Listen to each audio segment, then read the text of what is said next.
Welcome to the Deep Dive. We're the place that takes, well, mountains of research and philosophy and boils it down so you get the good stuff Hoping fast. you get smart quickly. Exactly. And today, we're tackling something that feels, well, a bit paradoxical. Mhm. How can a philosophy that seems all about discipline, acceptance, constraint, how can that actually boost something like creativity? Or even just deep, focused work? It feels counterintuitive. It really does on the surface, yeah. Hmm. I think there's this modern idea almost that real freedom means like zero limits, infinite options, no accountability. Do whatever you want. But when you actually dive into our sources for today, and we're talking the big Roman Stoics, Seneca, Epictetus, Marcus Aurelius, they flip that script entirely. Okay. Their whole thing suggests that constraint, specifically internal constraint, is actually the key to, well, meaningful output. It's like an operating manual for resilience, for focus, for really high-quality work. So becoming a Stoic artist, essentially, even if you're not, painting or writing music, it could apply to coding or leading a team. Yeah. Absolutely. Any field where profound work matters. Our mission today, then, is to get past the pop Stoicism sound bites you see everywhere. The fridge magnets. Yeah, exactly. We want to map out the core ideas, the foundational stuff about these internal constraints. Because the promise is huge, right? Real liberation, real creative power comes from really understanding the limits of your own influence. It's knowledge for action. That's the goal. We're defining the specific constraints that can actually unlock genuine creative and emotional freedom for you, the listener. Okay, so where do we start? It feels like the first constraint has to be on the goal itself. What are we even aiming for? Precisely. If you look around, I mean, the common goals are pretty obvious, aren't they? Fame, money, status, hitting that big target, Getting the promotion, getting likes, yeah. all external. And the Stoics just hit the brakes right there. They demand a really radical rethink. They argue most of those common desires, well, they're just not worth the chase. Why not? Why is aiming for, say, success in your field so fundamentally flawed from their perspective? Because it breaks the #1 rule for a truly good and, importantly, effective life: stability. Stability, okay. Anything external is, by its very nature, unstable. Think about it. If your happiness depends on the market, or what critics say, or even if your friends stay loyal, Yeah, you're vulnerable. totally vulnerable, you're basically building your house on, well, shifting sand. So their first move is to constrain the goal itself, pull it inward. Away from the external chaos. Exactly. Turn your focus entirely inward towards pursuing two things: tranquility or virtue. All right, let's unpack those. They sound a bit lofty. Eh. Let's start with tranquility or ataraxia. When people hear absence of negative emotion, the fear is, becoming a Vulcan. Emotionless. Emotionless. Right, the zombie-like state critique, but that's a complete misunderstanding. Okay, so what is it then? Stoic ataraxia is absolutely not passive. It's not just being numb or sedated. It's an active, rational state of deep contentment. Active. It's got two parts. First, yes, the absence of those really destructive, volatile emotions, crippling anger, grief, anxiety, fear. Okay. But second, and this is crucial, it's marked by the presence of positive emotions. Specifically, a kind of deep, stable joy. Ah. Okay, so it's not just emptiness. Not at all. It's a delight that comes from living rationally, from making moral progress. Mm. It's less like chemically induced calm and more like profound stability, rock-solid contentment that comes from being aligned with reality. It lasts. It's not just fleeting pleasure. That distinction is huge. It's not about suppressing feelings. It's about cutting off the source of the irrational, destructive ones. We got it. Okay, what about the other internal goal? Virtue. That word today sounds, I don't know, maybe a bit preachy or old-fashioned. Yeah, it definitely carries some baggage. But Stoic virtue, our tool is much more technical. It just means excellence or the functional perfection. Functional perfection. Of what? Of us, of our specifically human capacities, our agency powers, you could say.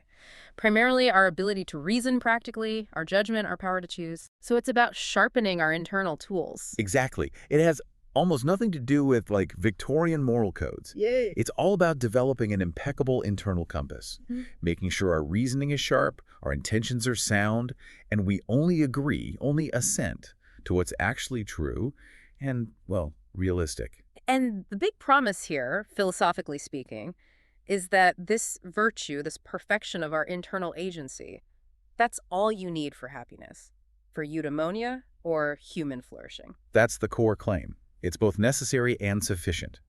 If you buy into the Stoic system, the most direct, the most reliable path to flourishing is by perfecting these agency powers. Which acts as the ultimate constraint on what we should aim for. Right. The Stoic artist gets this. The real goal isn't the finished painting selling for $1 million or the book hitting the bestseller list. It's the excellence of the effort itself, the quality of judgment that went into choosing that exact color or crafting that specific sentence. The virtue was in the doing. Okay, let me push back a little here. This sounds great philosophically, but I mean, I'm an artist, or maybe I'm starting a business. I need external results to, eat. Sure. I need sales, I need a reputation, I need clients to pay the bills. Isn't there a risk of this approach leading to, just giving up fatalism or just becoming irrelevant? That's the common worry, yeah. Yeah. But the Stoics aren't saying reject external things entirely. They're not saying don't prefer success. Okay. They're saying do not define your fundamental happiness, your eudaimonia, by them.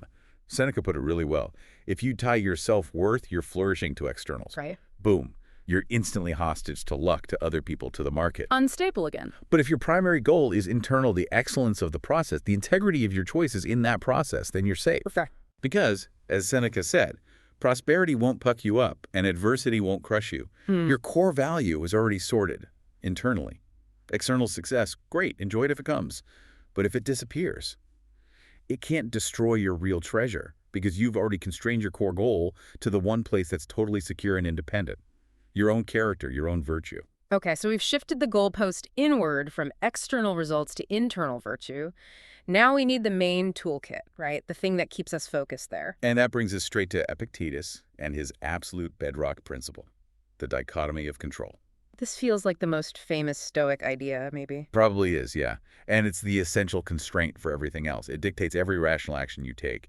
His clarity on this is, well, it's almost brutal. How does he break it down? He slices the entire universe of human experience into just two categories. No gray areas. First category, things in our power. Okay, what's in that box? Our opinions, our judgments. The Greek is hypolaipsis. Our impulses or movements toward things, our desires or aversions, and crucially, our volition, our faculty of choice, prohairesis. So basically, our thoughts and choices. Pretty much. Yeah. Whatever are our own acts of mind. And here's the key. Epictetus defines these as free, not subject to restraint or hindrance. They are absolutely ours. Okay. Simple enough. What's in the other box? Category 2. Things not in our power. And this list is, well, it's basically everything else. Like what? Our body, Yeah. our property, our reputation, public office or power, and importantly, all external outcomes of our actions. Wow, okay. Even my own body isn't really mine. Not in the ultimate sense of being fully under your control, no. And these things are defined as the opposite. Slavish, subject to restraint in the power of others. That feels harsh. Slavish. It's stark language, but it's designed to make a point. If you want true happiness, Epictetus insists, you have to understand that everything in this second category is essentially irrelevant to your inner state, your eudaimonia. This sounds like a really sharp split, almost like separating the mind completely from the messy material world, including my physical self. Why such an emphasis on this, well, abstraction of the self? It comes down to that core concept, prohairesis, volition, your capacity to choose, to judge, to assent. That, for Epictetus, is the self. The real you. The real you. It's your mental faculties, your character, the sum total of your judgments and desires.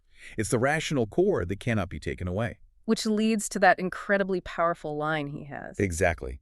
You can fetter my leg, but not even Zeus can overcome my volition. Yeah. Your body, alienable. It can be chained, it can get sick, it can die. Your property can be stolen. Reputation, smeared. But your rational faculty, your ability to choose how you interpret and respond to those events. Untouchable. Absolutely untouchable. But anyone or anything, not even the king of the gods. That's an immense internal power. But it still feels so counterintuitive when we live in a world obsessed with, health, wealth, reputation. If I'm an artist and I'm terrified my project will bomb or a critic will trash my reputation, the Stoic basically says, tough luck. You're worrying about stuff that isn't even yours.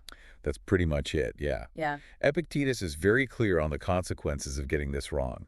If you confuse the categories, if you try to control the uncontrollable externals, Then what happens? you will be hindered, you will lament, you will be disturbed, and you will end up blaming gods and other people. It's a guaranteed recipe for misery. Because you're fighting reality. Exactly. Yeah. If you're that artist whose inner peace depends on market validation, You've just handed over your tranquility to the whims of the market, something totally outside your control. Yeah. Epictetus argues, look, if happiness is going to be stable, it's going to be truly up to us. It must be grounded entirely in what's in that first box. Our volition, our judgments, the stuff that is always only ours. Okay, let's make this super practical. Let's say our Stoic artist has a major setback. A huge project gets canceled, they lose a big client, maybe their studio burns down. What does applying the dichotomy of control look like in that immediate, probably agonizing moment? Right then and there, they have to engage in what we could call the Stoic trade-off. It's an accounting exercise, A almost. trade-off. What's being traded? They must immediately ask, okay, I lost this external thing. What did I gain internally in its place? Gain. How can you gain from loss? When something external goes, the contract, the building, the reputation, you identify what internal asset, what virtue you acquired or strengthened by accepting that loss rationally. Okay. Like what? Maybe you lost a prestigious position, a tribuneship, as Epictetus might say, or just a chunk of money. But by accepting it without panic or despair, you potentially gained tranquility, modesty, fidelity to your principles, constancy, liberty. Liberty. How does losing something make you free? You gained freedom from the need to have that specific external thing for your well-being. You've proven to yourself you can endure its loss. Ah, seeing the absence of need as a kind of non-negotiable wealth. That's a powerful reframe. It's genuine liberty. Seneca pointed out that people chasing externals often pay far more in anxiety, in compromised integrity, and sleepless nights than the actual goods are worth. The cost outweighs the benefit. Often, yeah. Epictetus compared it to a person with a fever drinking cold water. You get that momentary relief, the thrill of the new deal, the fancy purchase, but the underlying thirst, the longing, comes back even stronger. And it brings friends. Yeah. Fear of loss, jealousy, plotting how to get more. Whereas the person who's constrained their needs. The person whose needs are constrained just to their own rational self. They're truly wealthy. Their assets, their judgments, their character can't be stolen, can't be corrupted, can't depreciate in market crash. They're free simply by recognizing that all that external stuff, it's ultimately alienable. It was never truly theirs in the first place. Okay, so we've got the internal goal, virtue and tranquility. We've got the map, the dichotomy of control telling us what's ours and what isn't. Now, how does this translate into action, especially creative action? This brings us to the third key constraint, the action constraint, which basically boils down to focus obsessively on the process, not the outcome. Right. And the classic way they explain this, the one that really sticks, is the archer analogy. The archer analogy is just perfect for understanding the Stoic artist. Yeah. It crystallizes the whole thing. We control our actions, our inputs, but we absolutely do not control the results of those actions. So walk us through it, the archer. Okay, think of an archer. What is their ultimate end? What defines their success in a Stoic sense? Hitting the bullseye. Yeah. See, that's the intuitive answer, but no. Not quite. The archer's ultimate end, their source of moral worth, is to do everything in their power to aim straight. Okay, so the focus is on the aiming. Exactly. Perfecting the technique. Yeah. Ensure the bowstring is taut, the stance is solid, the breathing is controlled, the release is smooth, that whole process. That's the appropriate action, the kathekon. That's where the virtue lies. So if virtue is the ultimate good, and virtue means perfecting my technique as an archer, the kathekon, the appropriate act, is just aiming perfectly. Precisely. So what about actually hitting the target? Where does that fit in? Is it irrelevant? Not irrelevant, no. The Stoics called hitting the mark to be chosen or preferred, meaning, yeah, pragmatically, you'd rather hit it than miss it.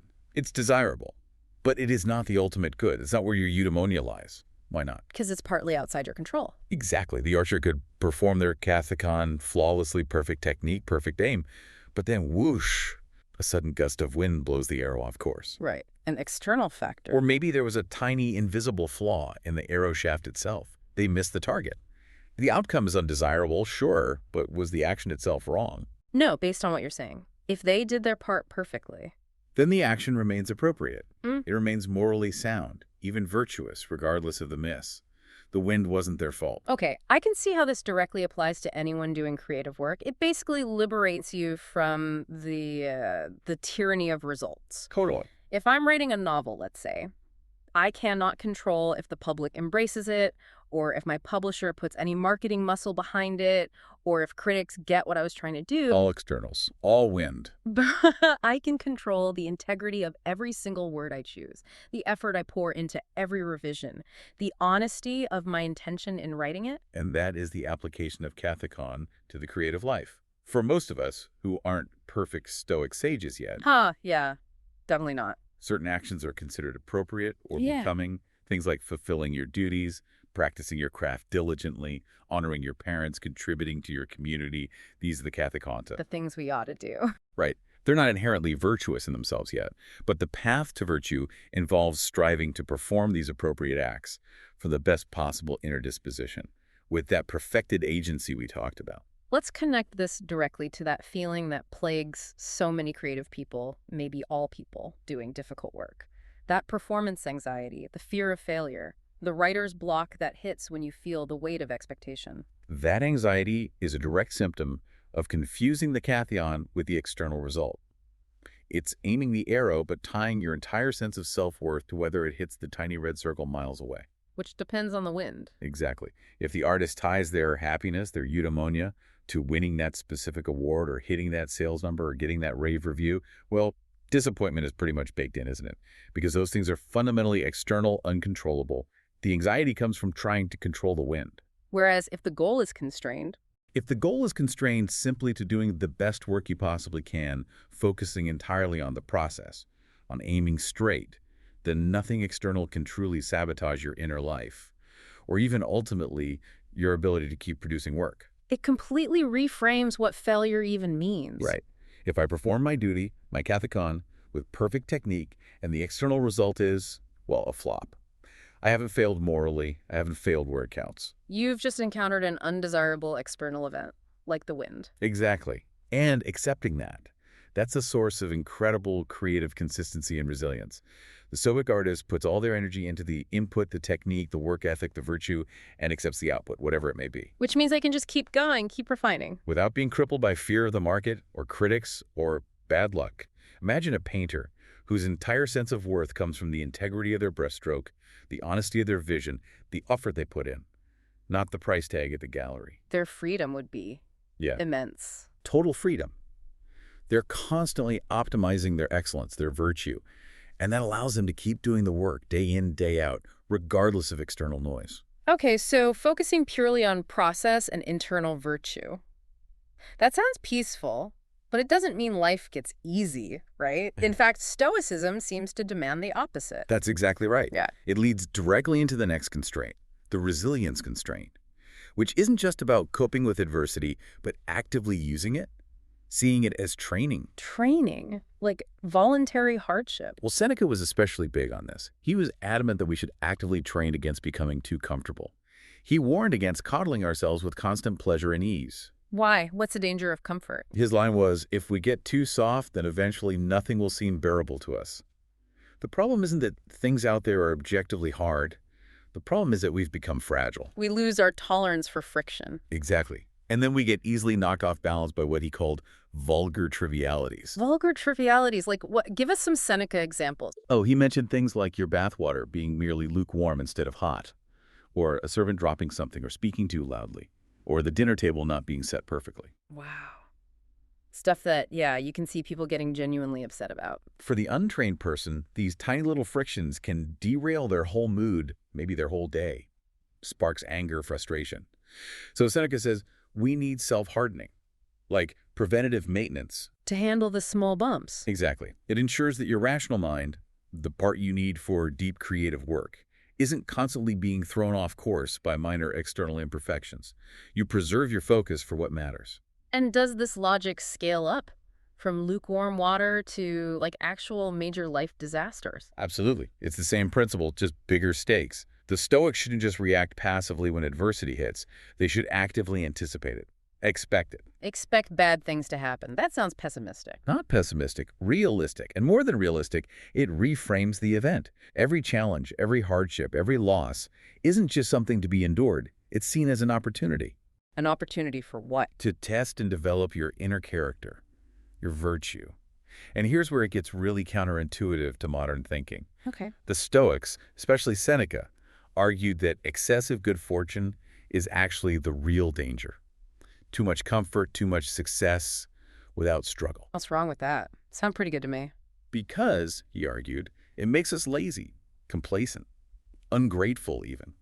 It starves the soul of the very experiences needed to cultivate crucial virtues like patience, courage, resilience, temperance. So, a life that's too easy actually prevents us from becoming our best selves? That's the idea, the complete flip from how we usually think, where we try to engineer all the friction out of life. Yeah. Seneca saying, no, you need some grit, some resistance to grow strong. Did he have an analogy for this? He seems to like analogies. He did, a powerful military one. He said that God, or nature, or the logos, whatever you want to call it, doesn't send the toughest assignments to just anybody. Okay. Just like a good general doesn't send rookie soldiers into the fiercest battle, he sends his best, most trusted, most hardened troops. Ah, I see. So experiencing hardship is... It's framed as a sign that you're considered worthy of the test.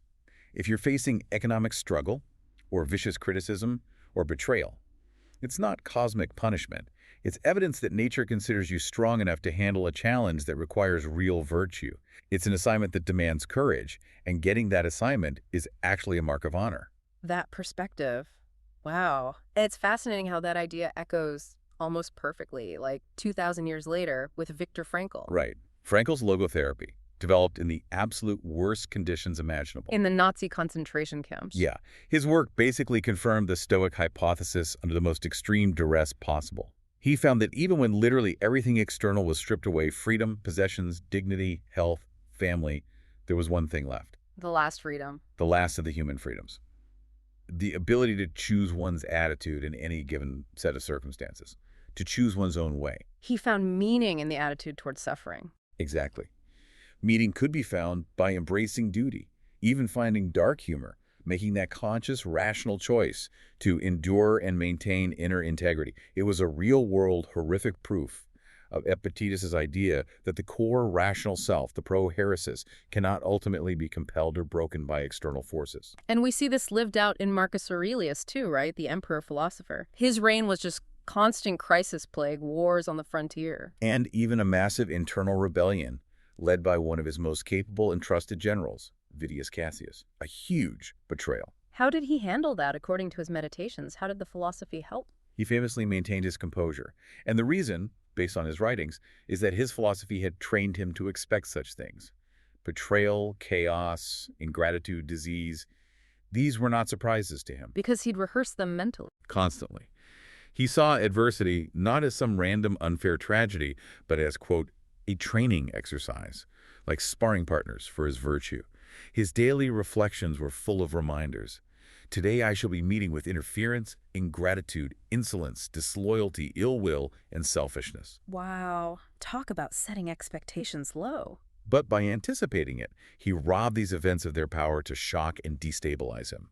He proved in the real world under immense pressure that the philosophy worked. It was operational.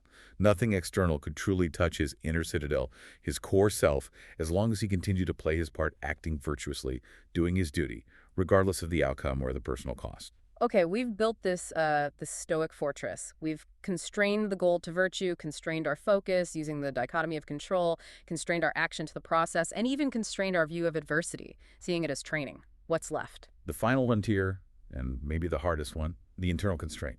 Mastering our own judgments and consequently our emotions. This feels critical for any kind of creative or deep work because often the biggest enemy isn't out there, it's in here, right? The inner critic, the anxiety, procrastination, the rage when you get rejected. Absolutely. That internal noise can be completely paralyzing. And the Stoic position on this is, again, pretty radical. They argue that those destructive negative emotions, they aren't inevitable forces of nature that just wash over us. They're not. What are they then? They are essentially mistakes, faulty judgments, voluntary errors in thinking. Voluntary. I don't choose to feel anxious or angry. It just happens. That's the crux.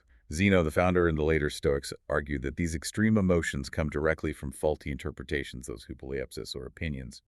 The instant we agree, we assent to the judgment that some external event is truly bad, instead of just dispreferred or indifferent. That's when the negative emotion is born. So the emotion follows the judgment. Yes. They insisted emotions are voluntary perturbaciones, voluntarias, because they are acts of assent. and our assents are, or at least can be, regulated by our prior beliefs and our reason. So the logic follows. Correct the faulty interpretation, and you eliminate the resulting emotional suffering. Okay, but again, we need to be careful here. This isn't about turning into an unfeeling robot, is it? They acknowledged some kind of reaction is natural. Definitely. This is a really important clarification. They were not saying be an unfeeling block of stone. They absolutely recognize that humans have initial involuntary physiological reactions. What did they call those? Tropathii, or first movements. Things like feeling a sudden jolt of shock if there's a loud bang, or maybe blushing, or trembling slightly, or even shedding tears automatically at news of a loss. Things that happen before you think about it. Exactly. Seneca described these as natural precognitive reactions. They sort of bypass the rational faculty for a split second. They aren't moral errors yet. And crucially, they are not yet emotions in the full Stoic sense. Okay, so what's the crucial step? What turns that initial involuntary flutter of nerves into full-blown crippling fear, or that flash of irritation into consuming anger? It requires a second step from the mind. The mind has to actively assent to the initial impression, to agree with the faulty judgment embedded in it, the judgment that something truly terrible is happening here, or this is an outrageous injustice. You have to sign off on the initial reaction mentally. Right, and then typically you form an impulse to act based on that judgment. An emotion, for the Stoics, involves not just the feeling and the judgment, but also an impulse towards a certain kind of action. Seneca was really clear. Fear involves flight, anger involves assault. So the philosopher's job is to catch it between the first movement and the assent. Precisely, to interrupt that process. You notice the first movement, the racing heart, the clenched fist, but you consciously withhold assent from the faulty judgment that's trying to attach itself to it. You acknowledge the physical sensation, but you refuse to agree that the situation is objectively terrible and requires panic or attack. That sounds, well, it sounds exhausting. If I have to constantly monitor and analyze every little physiological flicker, how do I get any actual work done? It's practice. It becomes a habit, like any kind of mental training. This constant, sometimes uncomfortable self-examination is the work Epictetus demanded. He famously said, the philosopher's school isn't a spa or a resort. It's a doctor's office. Ouch. You're not supposed to leave feeling entertained or superficially pleased. You should leave in a bit of pain, the growing pains of self-awareness and rational scrutiny. By focusing relentlessly on your own volition, your prohairesis, and the judgments you assent to, you are actively laboring towards freedom from these destructive passions, these effects. Moving from being reactive to being deliberate? Exactly. Yeah. And eventually takes less conscious effort. It becomes your default mode. This principle of focusing only on your own internal state, your judgments must have huge implications for dealing with other people, right? Interpersonal conflict is often a massive source of stress and distraction, especially for creative work. Huge implications. And Epictetus, again, is brutally direct here. There's a famous story where someone asks him for advice on how to deal with his brother, who is apparently very difficult and angry. Okay, what's the Stoic fix for dealing with an angry brother, or an unreasonable boss, or a nasty critic? Epictetus' answer, nothing. You can do nothing about it. Nothing, just let them be angry. He meant it literally. Your brother's anger, his vice, that's an external event. It belongs in the not in our power box. Yeah. Trying to fix his anger is like trying to control the wind. It's futile and will only cause you distress. So where is the actual problem then, according to Epictetus? The only problem you actually have any control over is your own reaction, your own feeling of being upset or hurt or frustrated by the brother's anger. And that feeling comes from your faulty judgment about his anger. My judgment? Like what? Like the judgment, my brother shouldn't be angry, or his anger is harming me, or this is intolerable. Epictetus says, correct that internal judgment. Recognize his anger is ultimately indifferent to your core self, your character. Realize you don't control him, and poof, your disturbance vanishes. The external situation, angry brother, might remain, but your internal suffering about it is gone. Wow. That is incredibly empowering, actually. Especially for the Stoic artist figure we're talking about. All right. Dealing with difficult collaborators, demanding clients, unfair critics. All external. You can't fix their behavior, their judgments, their anger, but you can always fix your reaction to it. That's the ultimate freedom they offer. By achieving tranquility through this relentless inward focus, you reach a state where you can genuinely say to the universe, as Epictetus puts it somewhere, something like, have I ever blamed you? Have I ever found fault with anything that happened? Have I dishonored you by my actions? See how I have used my perceptions, my judgments? That sounds like complete acceptance, total alignment. It's the definition of inner peace achieved through virtue. You're living in accordance with nature, including your own nature as a rational being. Hashtag outro. Okay, so wrapping this deep dive up, it feels like we've really confirmed that initial paradox. True creative freedom, true power for profound work doesn't come from having endless options or zero constraints. Quite the opposite. It comes from ruthlessly identifying and then embracing the right internal constraints. The Stoic artist, then, is someone who gets this. They understand that real liberation flows from focusing laser-like on just three things, all internal. 1. Internal goals. Constraining your ultimate aim to virtue and tranquility, not external validation like fame or fortune. 2. Volition and control. Recognizing that only your judgments, your choices, your prohairesis are truly 100% yours. Everything else is external, ultimately not your business in terms of your core well-being. And 3.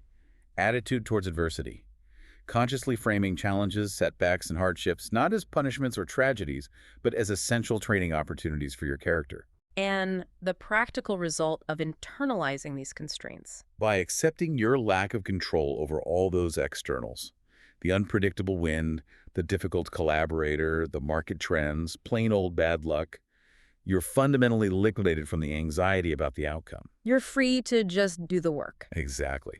You're free to perform your appropriate acts, your kathekon, your creative process, with excellence, with consistency, with full commitment, knowing that even if the whole external world seems to fall apart around you, your true worth, your inner citadel, remains untouched and secure. You become independent. And as the Stoics might say, a friend of God, willingly obeying the rational order of the universe. Playing your part well, regardless of the script. Which brings us right back to Seneca's point near the beginning. That profound realization he had. Every single one of us already possesses everything we need to make ourselves happy. Yeah, he said, prosperity does not elevate the sage and adversity does not depress him. For he has always made the effort to rely as much as possible on himself and to derive all delight from within himself. The bottom line being, a good life, a flourishing, productive life, doesn't actually require great equipment. No, it just requires great discipline of the mind. So we always like to end with a final thought, something provocative for you, the listener, to chew on. Thinking about your own creative work, your professional life, or just your life in general. What is the one external burden? Maybe it's a relationship you keep trying to fix, maybe a reputation you're constantly anxiously trying to manage or defend, maybe a specific possession or status symbol you believe is absolutely crucial for your happiness. What's that one external thing you are still clinging on to tightly, investing your peace of mind in? And then ask yourself, how much peace, how much focus, how much creative energy, how much genuine constancy and freedom would you gain if you decided, starting right now, that this thing is simply not yours?